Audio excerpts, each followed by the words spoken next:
ngobrol sama Pak Cakra. Saya sebagai orang Aceh asli Pak Cakra. Ya, kami orang Aceh sama seperti abang kami yang naik tadi.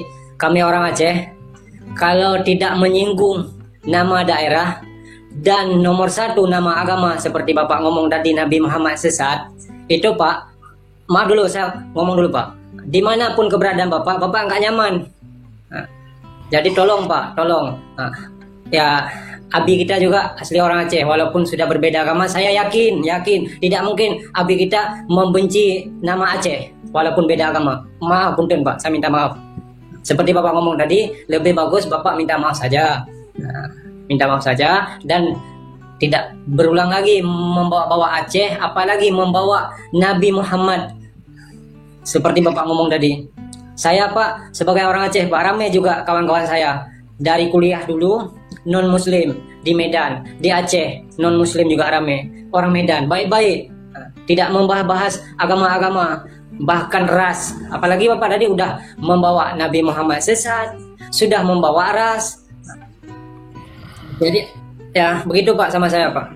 Oke, baik, saya tanggapi.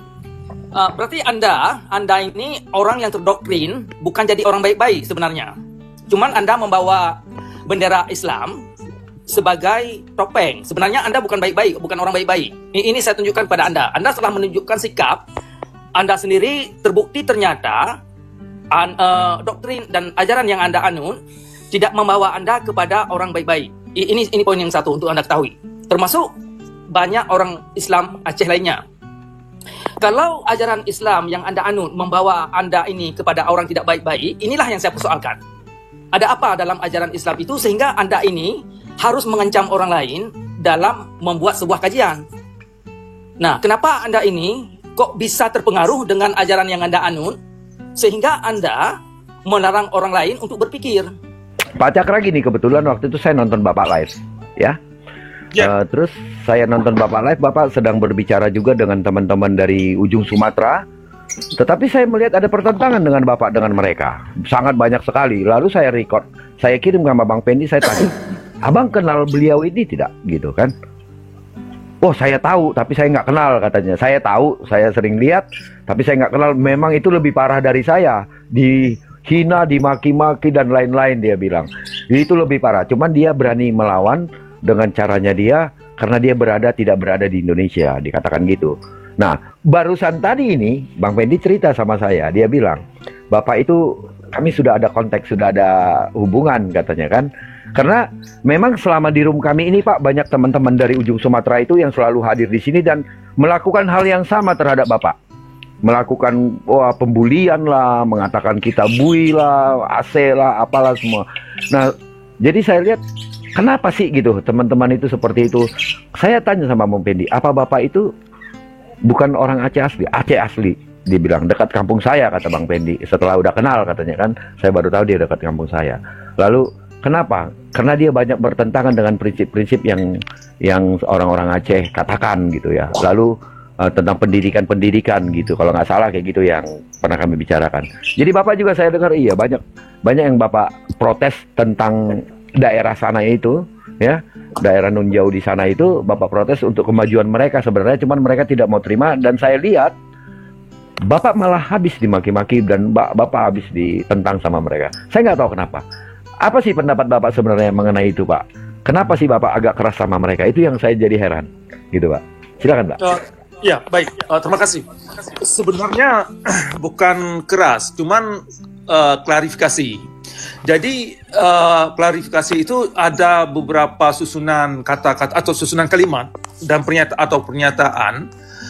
Kalau saya buat sebuah pernyataan yang cukup jelas, yang cukup nyata, yang kebetulan mereka tidak bisa terima karena sungguh kenyataan yang terjadi dalam kehidupan, dalam hal ini dalam ajaran agama juga terjadi dalam diri mereka. Nah, itu sungguh sangat dalam masyarakat Aceh itu sangat menjijikkan. Jadi oleh karenanya di Aceh itu sukar sekali adanya kajian-kajian yang benar-benar membawa umat kepada penerangan atau pencerahan. Karena memang tidak bisa. kalau ada seseorang yang membuat sebuah kajian dalam sendi apa saja yang ada kaitannya dengan agama, itu cenderung diancam. Diancam kalau misalkan profesor atau mahasiswa yang mencoba menulis satu artikel atau makalah, kalau mengangkat sendi-sendi Islam yang mencerminkan kenyataan, nah ini si penulis itu bisa diancam, dibunuh. Nah, makanya yang saya angkat itu sangat menyinggung apa yang terjadi dalam tradisi Aceh yang sudah jadi adat. Jadi mereka tidak segan-segan mengungkapkan kalimat-kalimat atau ancaman-ancaman apa saja, karena yang mereka bela bukannya kebenaran, tetapi doktrin agama yang dibela.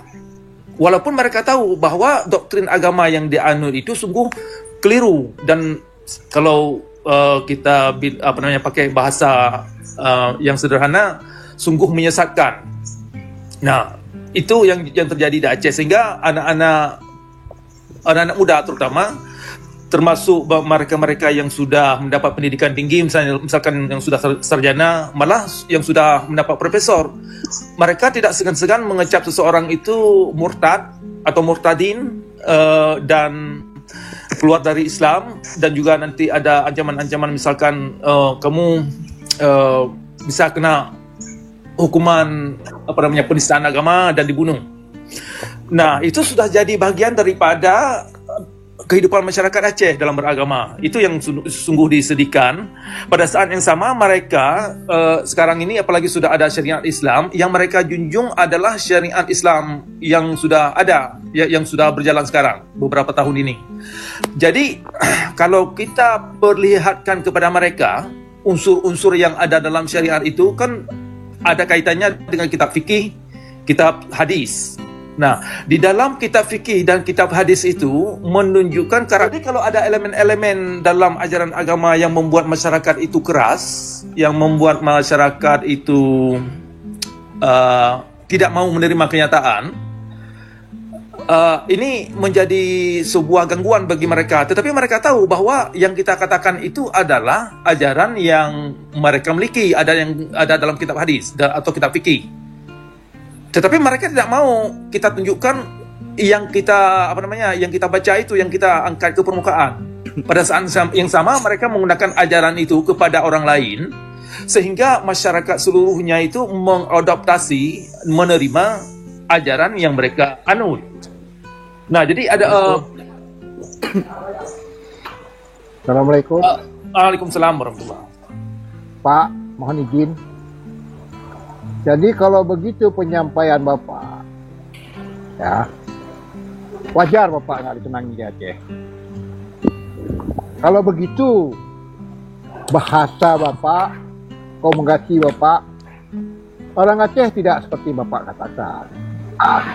Orang Aceh itu sangat berwawasan dalam beragama. Ya, tidak pernah konflik agama di Aceh, walaupun Aceh itu menganut syariat Islam. Malah lebih sering konflik di Ambon macamnya, itu tidak ada. Tanyalah sama kaum Nasrani, kaum Buddha dan sebagainya. Orang Aceh ini, karakter orang Aceh, kalau dalam bahasa Acehnya, meo hate hana tepeh, ane kreh je karaba. Tapi meo hate ka tepeh, bu lebeh han diperasa. Bahasa Bapak tadi sudah tepeh. Benar mencapai Muhammad tadi sampai dikomplain sama salah satu peserta tadi, jangan arah situ. Itu hati orang Aceh udah sakit, Pak. Udah sakit. Berarti kalau begitu cara penyampaian Bapak memang mencari masalah di Aceh. Itu. Jadi bukan. Tidak. Kalau Bapak katakan orang Aceh sempit pola pikirnya, agamanya karena pengaruh, itu tidak benar tuh. Coba tanya sama orang Nasrani yang ada ke Aceh, yang pernah ke Aceh. Cuma saling menghargai, orang Nasrani, memang kami orang Islam yang ada di Aceh dengan paham karena Islam wajib berbusana Muslim. Tapi orang yang non Muslim tidak diwajibkan, cukup dengan berpakaian sopan. Belum pernah ada orang Nasrani dipaksa berjilbab di Aceh. Saya pribadi pernah beberapa saya dapati orang Nasrani berjilbab. Saya tanya, Bu, ibu ini saya nengok pakaiannya sopan, tapi dia memakai jilbab. Saya tanya, Bu, ibu ini memakai jilbab apa dipaksa? Oh enggak, Pak. Saya merasa risih saja. Oh, tidak masalah, itu hak dia. Nah, tidak pernah, Pak. Bapak berlebihan loh, Pak, bicara. Begini, saya tanggapi. Sebentar Pak. Maaf. Tadi Pak Teguh, Bapak belum mendapatkan poin yang dibicarakan sama Pak Cakra. Yang Pak Cakra bilang adalah ketika kita mengungkapkan kebenaran, itu selalu dipersempit atau ditekan. Itu yang tadi poin yang dibilang. Bukan perilaku tentang bagaimana dengan agama lain, bukan Pak. Gitu. Nggak, Nah itu tadi yang disampaikan Pak. Pak. Jadi Bapak biar tahu poinnya dulu Pak. Ya, Jangan kemana-mana kitanya. Betul. Ya. Saya simak tadi Ya. mengatakan Muhammad itu dari saya simak ya. Iya, Pak, artinya gini Saya maksudnya sudah Pak. 62 tahun umur saya. Oke, Ya. baik, saya tanggapi ini Pak. Oke, sebentar kita bilang dengarkan terus. dulu. Lanjut Pak Cakra dulu Pak Teguh, biarin dia jelaskan. Oke, silakan. saya tanggapi ini Tengku Ibnu ya. Saya untuk Anda ketahui, saya lahir dalam keluarga agama Islam. Untuk Anda tahu, orang tua saya, ayah saya adalah Tengku Imum di kampung. Orang tua saya adalah pengajar agama. Saya terlahir di dekat masjid dan banyak menghabiskan waktu di madrasah, di masjid dan membina masjid. Termasuk saya azan. Nah, kalau Anda tidak mau menghadapi atau takut menghadapi apa yang ada dalam kitab, kerancuan-kerancuan yang ada dalam kitab fikih, kerancuan-kerancuan yang ada dalam kitab fikih, dalam kitab hadis, kerancuan-kerancuan terjemahan yang ada dalam Al-Quran, berarti Anda tidak jujur dalam beragama. Tadi saya mengangkat beberapa poin yang membuat masyarakat main bunuh-membunuh, ancam-mengancam, dan halal darah dalam beragama. Ajaran itu ada dalam kitab fikih, ada dalam hadis, ada dalam terjemahan Al-Quran. Nah, sekarang ada syariat Islam. Syariat Islam itu tidak terlepas daripada kitab-kitab yang saya sebutkan tadi. Nah, untuk Anda tahu bahwasanya syariat Islam itu bukan mengajak saudara untuk bisa jujur. Syariat Islam itu bukan mengajak umat Islam agar bisa berwawasan, bisa menghormati kebenaran. Kebenaran itu datang dari mana saja. Nah, syariat Islam itu bukan membawa bisa menciptakan saudara ini bisa membuat Anda ini orang baik-baik dalam beragama. Karena semakin mendalam masyarakat Aceh ini terdoktrin dengan ajaran Islam, semakin mereka jadi ekstremis. Jadi main bunuh-membunuh atau ancam-mengancam dalam beragama. Nah, salah satu contoh ya, tadi Anda mengangkat bahwasanya dalam Islam itu tidak ada paksaan atau ada kaitan dengan pakaian. Untuk Anda ketahui, dalam Al-Quran beberapa ayat melarang Nabi untuk memaksa orang lain ajaran yang dibawanya atau pemahaman yang dibawa oleh Nabi. Tetapi dalam kitab fikih, dalam hukum Islam, aturan dan seruan itu tidak diindahkan. Sehingga ada pertentangan antara seruan Quran dengan seruan yang kita dapat dalam hadis. Nah, ini yang sering saya angkat ke permukaan. Kenapa masyarakat Aceh lebih memilih ajaran-ajaran yang jelek daripada ajaran-ajaran yang ada dalam Al-Quran yang baik? Nah, ada beberapa sendi dalam Al-Quran itu bagus saya kira. Misalkan, tidak ada paksaan dalam beragama dalam ayat 256 surah Al-Baqarah. Itu bagus. Membawa umat kepada saling toleran, saling menerima perbedaan dan tidak harus menerima aturan syariat Islam. Tetapi dari persepsi syariat Islam, ayat 256 surah Al-Baqarah itu tidak diterima. Nah, walaupun beberapa ayat dalam Al-Quran itu melarang Nabi, siapapun nabinya, untuk memaksa sunnahnya kepada umat. Nah, ini yang jadi bentrok dalam ajaran Islam, sehingga kritikan yang sering saya angkat ke permukaan dianggap ini sudah keluar daripada ajaran syariat dan dianggap murtad. Nah, Anda tadi membandingkan masyarakat Islam dengan masyarakat lain. Yang jadi masalah sekarang, bagaimana perlakuan orang Islam di Aceh terhadap orang Islam yang lahir dalam masyarakat Islam itu sendiri. Ini yang perlu yang sering buyar.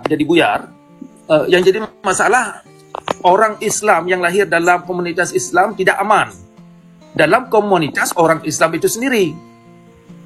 Nah, jadi kalau Anda bilang Islam ini tidak pernah mengancam, itu tidak benar, karena ya, kenyataannya bukan demikian. Saya mengalaminya sendiri, adik-adik saya dan banyaklah orang-orang lain yang mengalami pengalaman demikian, termasuk beberapa anggota yang dalam grup ini juga bisa menerangkan lebih lebih dalam pengalaman mereka. Tapi saya pribadi sudah saya lihat perlakuan masyarakat orang Aceh yang sudah menganut begitu yakin terhadap agamanya. Seharusnya mereka ini orang-orang yang baik-baik, aman kita berkawan. Ternyata dalam kenyataan, semakin mereka teguh pada keimanan ajaran syariat, semakin ngeri kita berkawan. Jadi terbalik. Nah, sekarang kan bulan puasa di Aceh, di mana-mana saja. Seharusnya bulan puasa itu Syahrul Ramadan, yang ada dalam ayat Al-Quran itu, membawa manusia ini kepada orang-orang yang baik-baik. Ternyata bukan demikian. Bulan puasa itu, semakin adanya syariat Islam itu, semakin membuat orang Islam itu ngeri kita. Jadi terbalik. Jadi tujuan puasa dan ibadah-ibadah yang ada semalam hari itu sebenarnya untuk apa, ya kan? Tidak menciptakan manusia kepada manusia yang bisa jujur, bisa menghadapi kenyataan bagaimana kondisi yang ada dalam alam. Nah, banyak sekali persoalan yang ada dalam ajaran syariat Islam yang sangat tidak manusiawi, perlakuan yang tidak manusiawi. Nah, ini yang sering saya angkat ke permukaan untuk para pelajar, terutama para profesor, karena di belakang-belakang syariat itu banyak profesor dan guru dan ulama. Mereka tahu hadis-hadis yang pernah saya angkat ke permukaan itu ada dalam kitab. Nah, itu sekira demikian. Untuk kawan lain yang ingin tanggapi dulu, nanti bisa saya tambah. Silakan. Ya, kebetulan tadi orangnya udah turun, tengkunya turun. Ini ada tamu yang baru. Allah dalam hati. Ya, silakan Bang, tanggapin, mau ditanggapi atau seperti apa? Silakan. Selamat semuanya kawan. Ya. Ini saya minta izin dulu sama kawan-kawan lain, pingin nanya ataupun pingin ngobrol sama Pak Cakra. Saya sebagai orang Aceh asli, Pak Cakra. Ya, kami orang Aceh sama seperti abang kami yang naik tadi. Kami orang Aceh, kalau tidak menyinggung nama daerah dan nomor satu nama agama seperti Bapak ngomong tadi Nabi Muhammad sesat, itu Pak, maaf dulu, saya ngomong dulu Pak. Dimanapun keberadaan Bapak nggak nyaman. Nah, jadi tolong Pak, tolong. Nah, ya, abi kita juga asli orang Aceh, walaupun sudah berbeda agama, saya yakin tidak mungkin abi kita membenci nama Aceh, walaupun beda agama. Maaf punten Pak, saya minta maaf. Seperti Bapak ngomong tadi, lebih bagus Bapak minta maaf saja. Nah, minta maaf saja dan tidak berulang lagi membawa Aceh, apalagi membawa Nabi Muhammad seperti Bapak ngomong tadi. Saya Pak sebagai orang Aceh Pak, ramai juga kawan-kawan saya dari kuliah dulu non muslim di Medan, di Aceh non muslim juga ramai. Orang Medan baik-baik, tidak membahas agama-agama, bahkan ras. Apalagi Bapak tadi udah membawa Nabi Muhammad sesat, sudah membawa ras. Jadi ya begitu Pak sama saya Pak. Oke, baik, saya tanggapi. Berarti Anda ini orang yang terdoktrin, bukan jadi orang baik-baik sebenarnya. Cuman Anda membawa bendera Islam sebagai topeng. Sebenarnya Anda bukan baik-baik, bukan orang baik-baik. Ini saya tunjukkan pada Anda. Anda telah menunjukkan sikap Anda sendiri, terbukti ternyata doktrin dan ajaran yang Anda anut tidak membawa Anda kepada orang baik-baik. Ini poin yang satu untuk Anda ketahui. Termasuk banyak orang Islam Aceh lainnya. Kalau ajaran Islam yang Anda anut membawa Anda ini kepada orang tidak baik-baik, inilah yang saya persoalkan. Ada apa dalam ajaran Islam itu sehingga Anda ini harus mengancam orang lain dalam membuat sebuah kajian? Nah, kenapa Anda ini kok bisa terpengaruh dengan ajaran yang Anda anut sehingga Anda melarang orang lain untuk berpikir? Padahal berpikir itu adalah hak semua manusia, bukan hak Anda.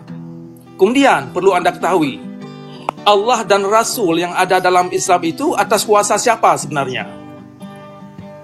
Kalau Allah dan Rasul ternyata atas kuasa kaum ulama, berarti Allah dan Rasul ini bermasalah, bukan kepada semua manusia. Ternyata Allah dan Rasul ini adalah hanya elemen yang diciptakan dalam agama Islam sebagai topeng, sebagai wayang kulit, persis seperti wayang kulit. Jadi masyarakat Islam yang mereka ikuti adalah bayang-bayang yang diatasnamakan Tuhan atau diatasnamakan Rasul. Padahal yang diikuti itu bukanlah sesosok atau Tuhan yang dimaksud.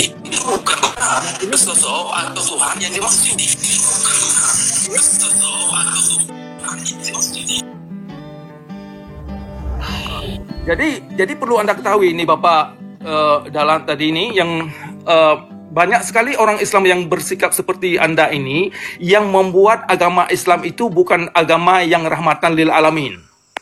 Dengan sikap yang Anda ambil itu membuat agama Islam ini terpuruk. Kenapa terpuruk? Karena dalam masyarakat Islam itu tidak saling menghargai tentang kajian-kajian baru. Karena yang dilakukan adalah yang mereka belakan adalah emosi, bukan ketajaman intelek, ya, bukan ketajaman daya nalar. Tetapi yang mereka lindungi adalah pembodohan, kegelapan, dan percaya buta. Percaya buta yang ada dalam Islam yang sering disebut-sebut dengan ghaib atau iman adalah hanya membawa orang Islam itu bodoh dan bego. Nah, ini kalau Anda seperti Anda ini nanti Anda punya anak Anda akan terteror dan akan stigma dengan ajaran-ajaran yang mengancam. Karena kalau Anda sendiri bersikap demikian, Anda nanti menganut agama Islam itu bukan karena mereka mengerti, tetapi mereka takut. Jadi pendekatan penakutan dalam perguruan Islam itu sangat bermasalah. Nah, Anda telah menunjukkan sikap Anda bahwa Anda adalah produk daripada penakutan beragama. Nampaknya Anda beragama bukan Anda mengerti, bukan karena daya nalar Anda, tetapi karena kepercayaan yang buta, doktrin yang buta yang Anda anut, yang membuat Anda ini bisa berani mengancam terhadap sekarang boleh saya ngomong, Pak. Nah, sekarang saya ngomong, Bapak yang diam dulu, Pak. Izin. Ya, tadi Bapak bilang saya mengancam Bapak. Saya bukan menganut agama Islam dengan lillahi ta'ala. Bukan seorang Islam yang baik.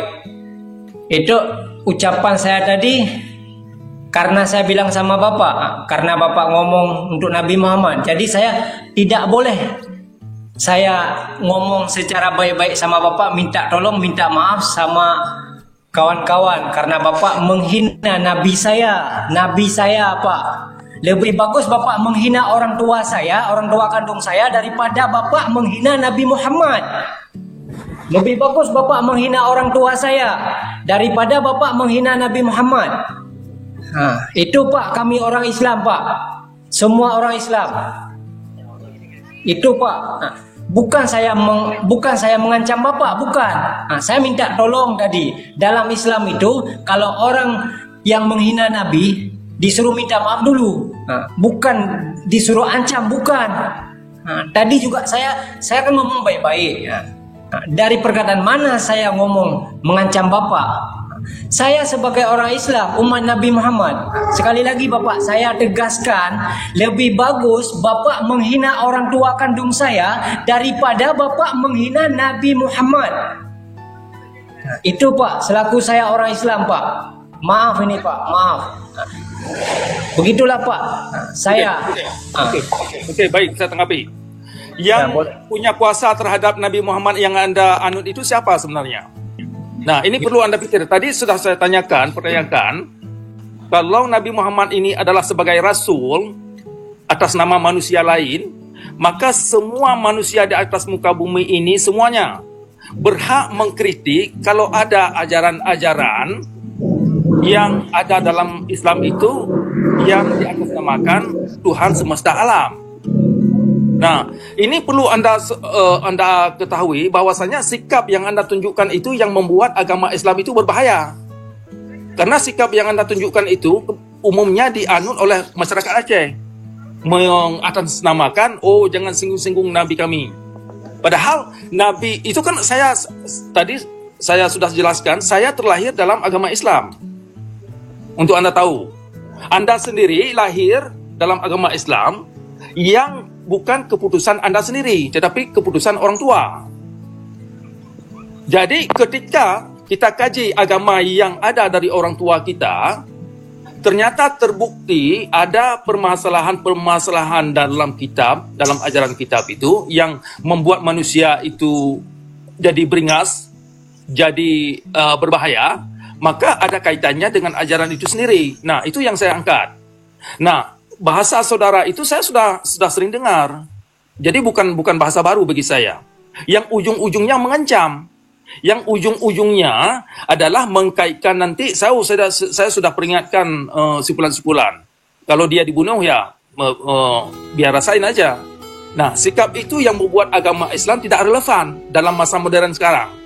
Semakin kebanyakan orang Islam bersikap seperti Anda, semakin orang-orang investor, ya, terutama orang investor tidak mau untuk menginvestasi kepada daerah-daerah yang punya mental militan seperti Anda atau pemerintah itu sendiri. Kalau pemerintah setempat dan Tunku-Nuku Daya, Tunku-Nuku dan ulama-ulama punya mental seperti Anda ini, maka jangan harap ada investor datang untuk menginvestasi kepada masyarakat setempat untuk menciptakan tenaga kerja.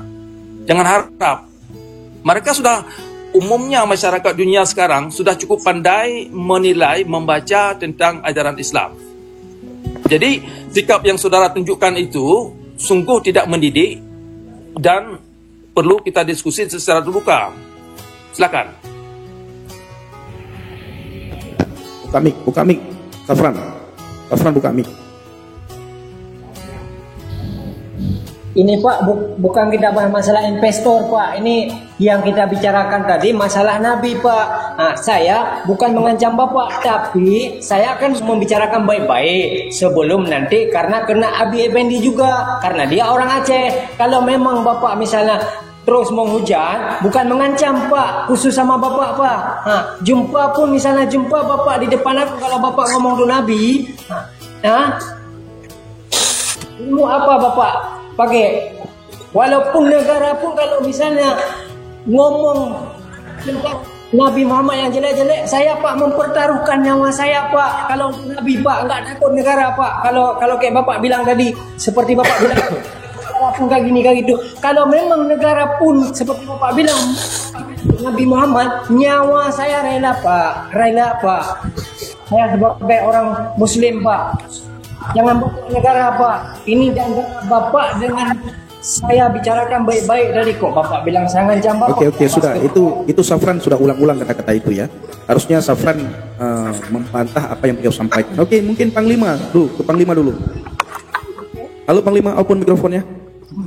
Siap. Tengku Aceh mau bicara enggak? Ini orang Aceh juga ya. Ini Cakra Mulia ini orang Aceh. Beliau sudah lama berkecimpung di media sosial, terutama di Facebook.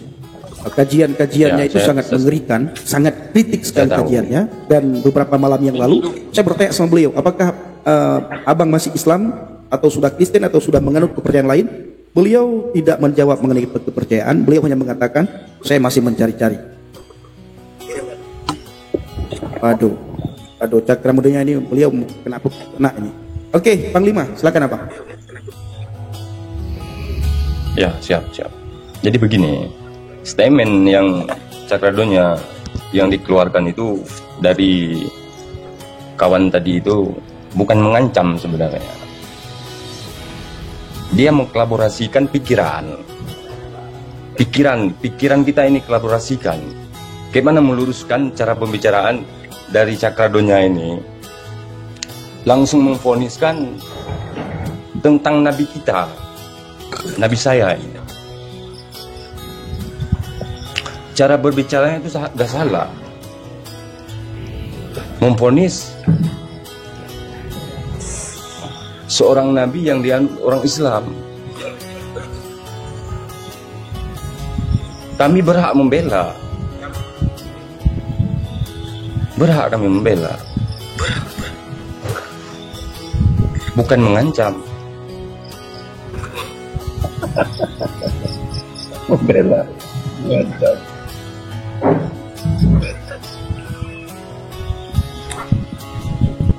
Oke, baik. Itu ya. Oke, lanjut. Siap. Oke. Kalau benar jujur Anda ingin membela, maka tunjukkan di mana ada kekeliruan terhadap pernyataan yang dikeluarkan. Itu satu. Kalau benar-benar jujur. Kalau Anda benar jujur membela Tuhan, ajaran, maka Anda tidak harus bilang saya berani mati nyawa saya. Itu karena Anda tidak jujur terhadap argumen yang diangkat. Nah, jadi di sinilah masalahnya umat Islam tidak berani jujur terhadap persoalan yang diangkat.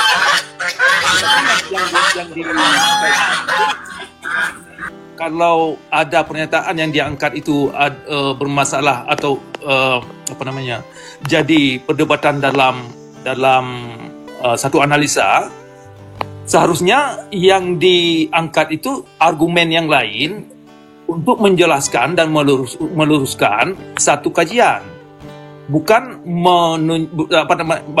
bukan mengkaitkan bahwasanya ini nabi milik saya, seolah-olah Nabi Muhammad, dalam hal ini Nabi Muhammad, seolah-olah hanya milik sekelompok orang. Demikian juga Tuhan. Kalau Allah ini adalah milik segolongan orang, maka orang Islam harus jujur bahwasanya Allah itu bukanlah Tuhan semesta alam. Jadi jujur ini yang bermasalah sekali saya lihat dalam Islam, termasuk bukan hanya orang-orang biasa ya, termasuk di kalangan ulama, kalangan yang sudah mendapat gelar profesor. Saya sudah banyak sekali menghabiskan waktu diskusi dengan orang-orang yang dibilang cendekiawan. Nah, kalau berdialog persoalan Islam, sungguh sangat tidak jujur. Sukar sekali kita mendapat pemikir-pemikir Islam yang berani jujur terhadap argumen yang diangkat, tetapi yang ditunjukkan biasanya adalah emosi dan juga yang ditunjukkan adalah satu perlindungan terhadap Tuhan atau Nabi yang dianut.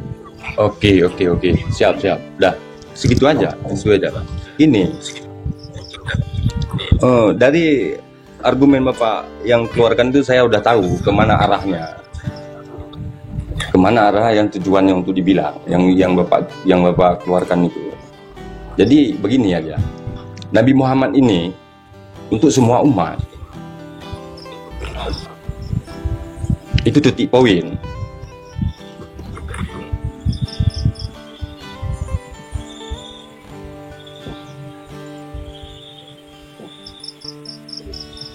Oke, kalau Anda bilang Muhammad ini adalah semua umat, apakah selain daripada saudara, orang lain ini apakah manusia?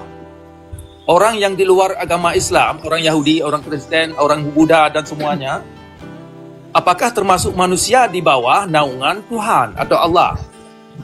Kemudian saya ingin angkat satu dimensi yang perlu Anda pertimbangkan. Sebenarnya Nabi Muhammad itu, kalau kita ilmu Nabi, dalam hal ini ilmu Nabi Muhammad, kalau kita bandingkan dengan ilmu Tuhan, siapa lebih tinggi? Siapa yang berkuasa terhadap Nabi Muhammad? Apakah Tuhan punya kuasa terhadap Nabi Muhammad?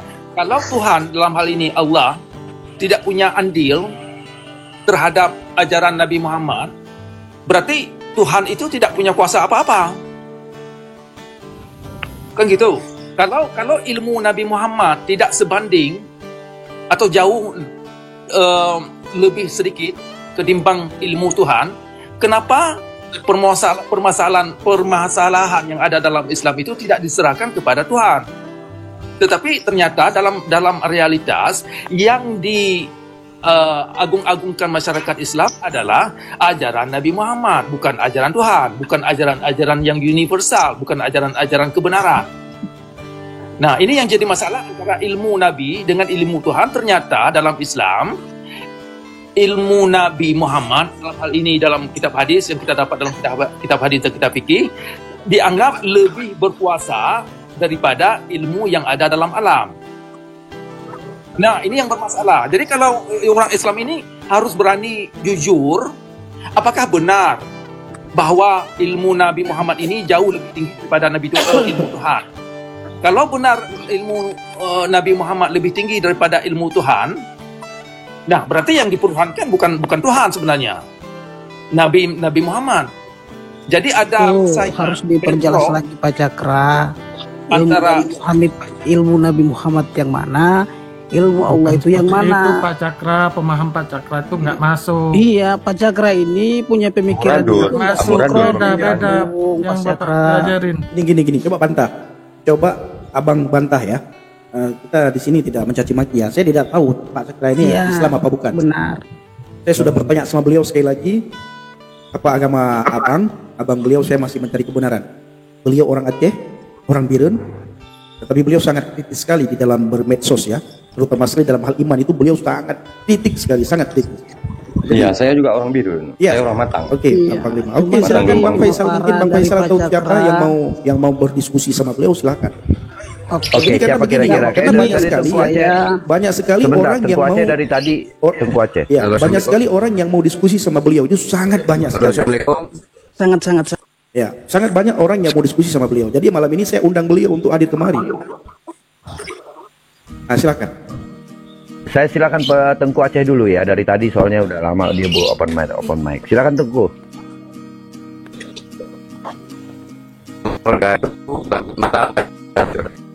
Tengku Aceh jaringannya nggak bagus.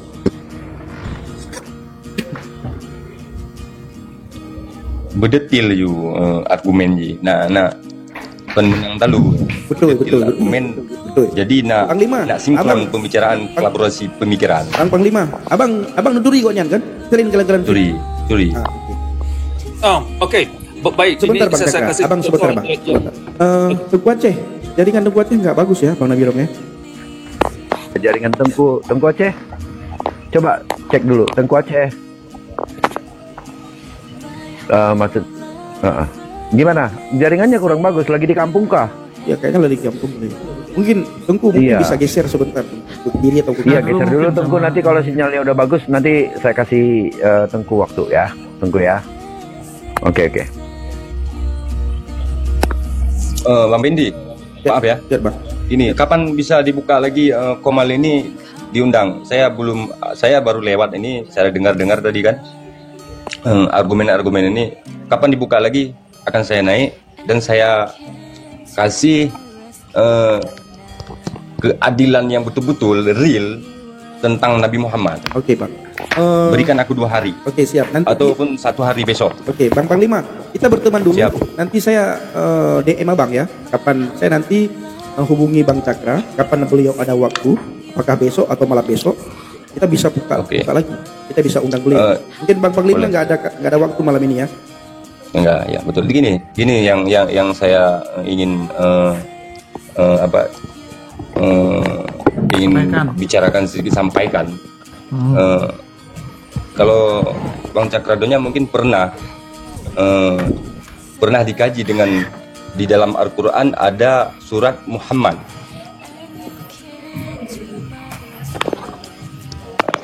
Kalau misalnya mau detil, disitulah ada yang detil argumennya di situ. Mungkin Bang Cakradonya ini tahu ya. Oke, begitu aja dari saya. Oke, baik. Ini Komal ini kan kita punya waktu cuman sedikit, jadi panjang sekali dan banyak sekali dimensi-dimensi yang perlu dibahas dan tidak mungkin dalam satu pertemuan saya kira. Jadi bisa saya sebutkan mungkin 2 saja kali ini, nanti kita sambung lagi dan kita bisa kupaskan dimensi-dimensi yang lain yang bermasalah dalam ajaran Islam. Yang pertama misalkan ada seruan dalam Islam, saya sudah sebutkan tadi, la ikraha fiddin, tidak ada paksaan dalam beragama. Tetapi dalam kitab fikih diterjemahkan itu tidak ada paksaan untuk masuk Islam. Nah, inilah diskusi-diskusi yang perlu kita angkat ke permukaan.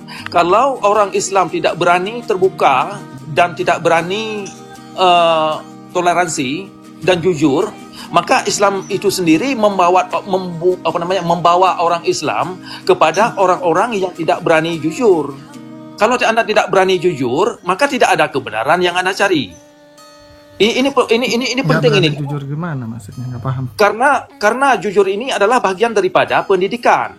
Kalau kebenaran ada pada seseorang, walaupun seseorang ini tidak mempunyai agama, tidak mempunyai ijazah yang tinggi, tidak mempunyai kalau ada kebenaran itu tetap ada dan tidak harus dibawa melalui agama Islam. Tidak harus seseorang itu harus mengucapkan kalimat syahadat. Tetapi kalau Islam ini menentukan, stop. Kalau kita berpanjangan Bapak Cakradonya ini membilang ngomong tentang itu, jadi amburadul argumennya. Jadi pertanyaannya aja, biar saya hari Senin saya masuk lagi, Mbak Pendi, hari Senin bisa dibuka komalnya, bisa saya paparkan kebenaran dan keadilan. Oke. Jadi gini maksudnya Pak Cakra, begini maksudnya Pak Cakra. Kalau kepanjangan Iya, bentar Bang Panglima. Jadi maksudnya gini Pak Cakra, dia akan bersedia, dia akan ingin beradu argumen dengan Bapak dengan poin apa aja biar dia bisa siapkan gitu maksudnya Pak. Poin apa aja? Mungkin 2 poin yang boleh Bapak ajukan ke beliau. 3 poin boleh juga, Bang. 3 poin boleh. Ya, silakan Pak Cakra. Apa? Poin apa aja? Nanti biar dia siapkan jawabannya. Untuk kebenaran tentang Nabi Muhammad. Iya, nanti diajukan. Baik, 3 poin untuk Anda kaji. Nah, coba cari kenapa dalam Islam itu antara anjuran. Bentar, Pak. Saya ambil buku, saya tulis dulu, dicatat. Oke, siap. Oke. Yang pertama, kenapa ajaran Nabi Muhammad bentrok dengan anjuran yang ada dalam Al-Quran yang mengajak umat kepada orang baik-baik. Maksudnya? Oke. Itu satu. Yang kedua, dalam Al-Quran mengklaim bahwasanya Al-Quran itu harus mengatakan pernyataan yang fakta. Fakta artinya tidak melalui percaya buta. Nah, kenapa ada dalam ajaran Islam harus percaya buta? Yang katalah cara kabar ni. Kau pagi yang buta. Yang pertanyaan orang konyo ingin mendongkrikkan kan percaya buta. Hai. Kamu pun Tuhan, percaya buta, mu pun Tuhan. Engke cara percaya buta hanya dasar. Dasar maksudnya dia. Maksudnya enggak betul. Ai dari dalam perut mah demedeng karena dasar tanya mah, Pak. Panen. Bahasa Indonesia. Pajan urang Aceh ke Islam. Tun padum. Elenya. Ele hukuman. Oke. Dan yang kedua, yang lepu Bang Cakra. Pertanyaan SD. Oke. Ya, dilanjutkan dulu. Oke. Lanjut. Ya. Yang kelihatan. dalam Al-Quran nalimengga tersebutkan kata Muhammad. Pertama dalam di bahagian surah, 4 kali di bahagian surah, 1 kali atas nama surah. Nah, dalam Al-Quran tidak tersinyalir sedikit pun kata Muhammad itu dimaksudkan sesosok. Nah, kenapa ada dalam kitab hadis Muhammad itu dimaksudkan adalah sesosok Nabi? Nah, sekarang silakan Anda faktakan Nabi Muhammad yang ada dalam Islam itu sesungguhnya benar sesosok yang dimaksud oleh orang Islam. Dalam hal ini kitab Al-Quran. Bukan karena Al-Quran tidak menyebutkan sedikit pun dan mensinyalir bahwa kata Muhammad ini dimaksudkan kepada sesosok. Nah, itu dalam Al-Quran. Ternyata dalam ajaran Islam kata Muhammad itu dimaksudkan sesosok, yaitu Nabi Muhammad yang kita dapat dalam kitab fikih, dalam kitab hadis, dan termasuk sirah Nabi Muhammad. Nah, sekarang saya minta ini Panglima ini sebagai poin yang ketiga tadi, silakan Anda faktualkan Nabi Muhammad yang diyakini dalam agama Islam itu adalah sesungguhnya benar Nabi yang diyakini benar, yang diyakini dalam agama Islam. Ya. Ya, itu aja tiga poin. Oke. Maksudnya nama pribadi atau nama manusia atau karakter pribadi, itu begitu mungkin ya? Apa saja? Apakah sosok, ya, apakah sosok atau bukan gitu seperti. Iya, apa saja ya. Ya, bisa jadi pernyataan kan dalam hadis itu diklaim Nabi Muhammad berkata pulan-pulan didengar oleh pulan-pulan, kemudian dari si pulan-pulan bilang pulan-pulan, ya kan berantai dia. Nah, Pak, ya bersanad. Beriringan, bukan berantai, beriringan enggak? Beriringan, ya berantai, Pak, berantai. Berantai, mentang-mentang ke beriringan. Ya, bagaimanapun Anda susun itu terserah Anda. Jadi yang perlu difokuskan nanti, apakah benar pernyataan yang diklaim dalam hadis sungguh benar datangnya dari sesosok yang dimaksud. Oke, siap. Nah. Oke, yang kabarnya. Pajan pembini, pajan nebuka komalnya malam. Bentar. Oke, saya tanya dulu sama Bang Cakra. Bang Cakra besok ada waktu malam? Abang mikrofonnya matikan. Abang mikrofonnya buka.